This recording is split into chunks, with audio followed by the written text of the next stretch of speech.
Hello, boys and girls. My name is Gwen. Welcome to St. Mark's VBS Home Edition. I'd like to introduce you today to my friend Clyde. How you doing? Get it? How you doing? You know, like a sand dune. I'm a camel. I live in the desert where there are sand dunes. Yes, Clyde, I get it. I'm doing great, Clyde. How are you doing? I'm living the dream. Can't complain, except I was on the way over here today and I got behind a slow, pokey camel.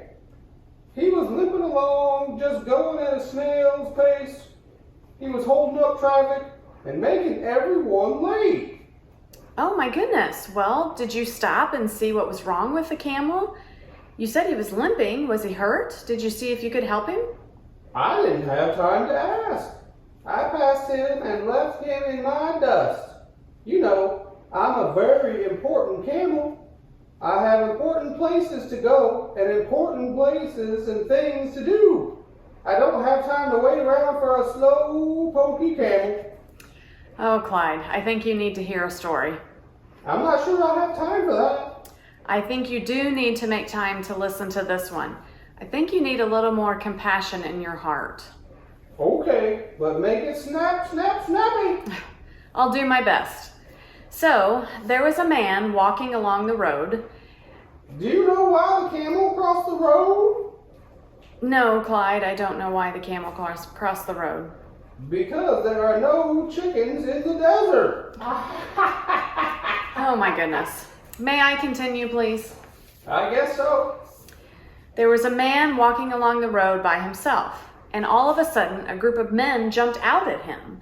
They took his money and they hurt him, leaving him by the side of the road. That's awful. Why would someone do that? Exactly. Well, a little while later, a priest was walking along that same road and passed by the man. Good. A priest is like a pastor. I'm sure he helped the man. Well, he didn't. He walked right on by and did not stop to help. Huh? I was sure he would have stopped. Well, another man came along, but he walked right past the hurt man too. Why didn't he help him? Maybe he thought he was too important to stop.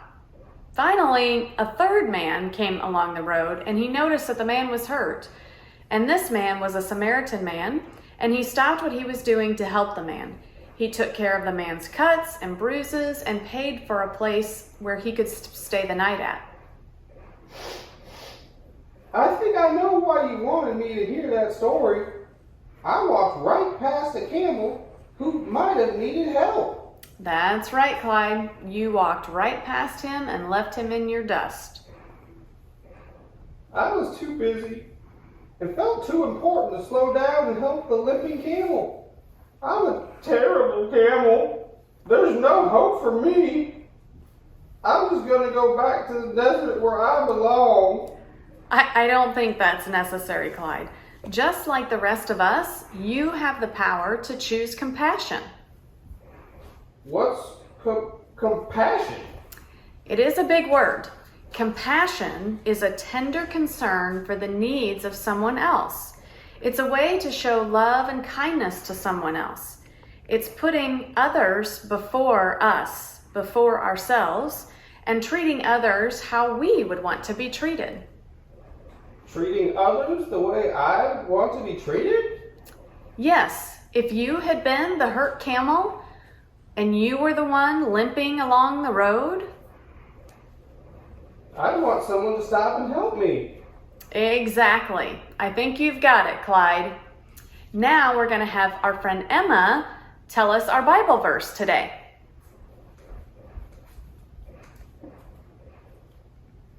Finally, all of you live in harmony with one another. Be sympathetic, love as brothers or sisters, be compassionate and humble. 1 Peter chapter 3, verse 8. Great. Thank you. Thanks for listening today, Clyde, and I know that we will all keep trying to choose compassion.